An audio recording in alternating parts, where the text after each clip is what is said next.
Bonjour à toutes et à tous. Juste en préambule de notre intervention sur le compte administratif, nous souhaitons signaler qu'une fois encore, notre Assemblée n'est pas en situation de voter en connaissance de cause.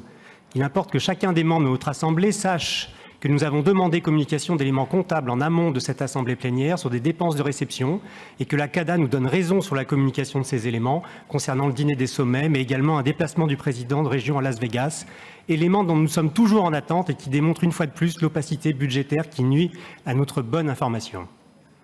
Ceci étant dit, le rapport sur le compte administratif résume bien la politique de la région.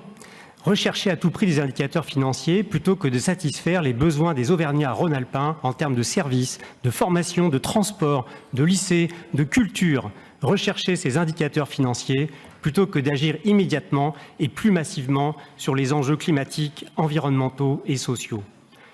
Que dirions-nous de parents fiers d'avoir remboursé leur crédit immobilier avant l'échéance, mais au prix de mal nourrir leur famille et de ne pas chauffer la maison et de posséder une maison mal entretenue? Que dirions-nous d'un chef d'entreprise heureux de ses ratios financiers, mais au prix de mal payer ses employés et de ne pas entretenir ses machines?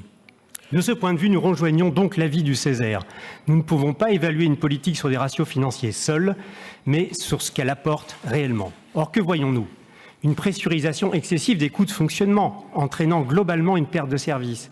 Le maintien de la masse salariale constante, malgré l'augmentation automatique de la revalorisation du point d'indice, entraîne le non-remplacement des absences, le non-remplacement des départs des agents et la dégradation du service qui sert de prétexte à l'externalisation, notamment dans les lycées.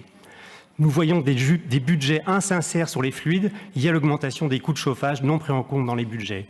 Une formation professionnelle qui forme beaucoup moins que dans les années avant Covid, environ 60 millions d'euros de moins.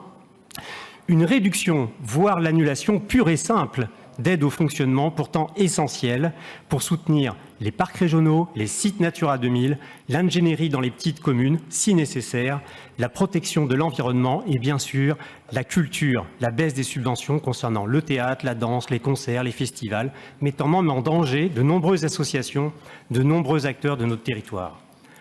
Nous voyons même une limitation dans les investissements réalisés. Nous pourrions aller beaucoup plus loin sur les actions face au dérèglement climatique, faire les investissements indispensables, un rythme accéléré sur la sobriété, l'efficacité énergétique et le déploiement des énergies renouvelables.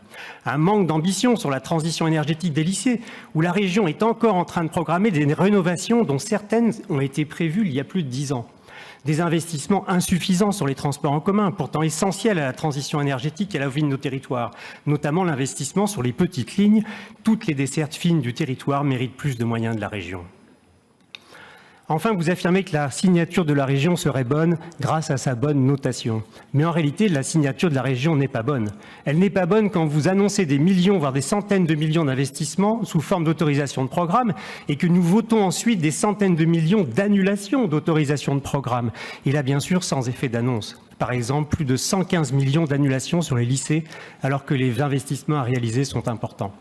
Elle n'est pas bonne quand vous promettez des subventions aux communes pour réaliser leurs projets et que vous refusez d'honorer ces promesses, réhabilitant sans doute une forme de délit d'opinion mettant ces collectivités en difficulté.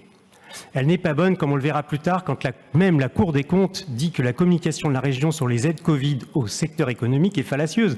Annonce de plans de plus de 600 millions quand la région ne débloque elle-même qu'une part limitée de cette somme. Alors, oui, vous ne serez pas surpris que dans le cas où une famille a des marges financières, nous préférons une famille où l'on mange à sa faim et où une gestion équilibrée de ses emprunts permet de préparer l'avenir de ses enfants. Autrement dit, nous appelons donc à un renforcement raisonnable des moyens de fonctionnement permettant d'assurer les services aux Auvergnats rhône-alpins dans de bonnes conditions, avec les agents du service public nécessaires permettant de subventionner les associations essentielles de notre territoire.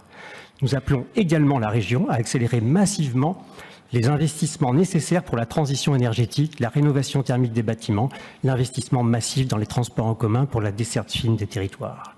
Car en effet, les chiffres sont là, vous n'avez pas l'excuse de ne pas en avoir les moyens, la région peut et doit faire beaucoup mieux et beaucoup plus pour maintenir des services de qualité et pour investir massivement face à l'urgence de la transition énergétique. Je vous remercie.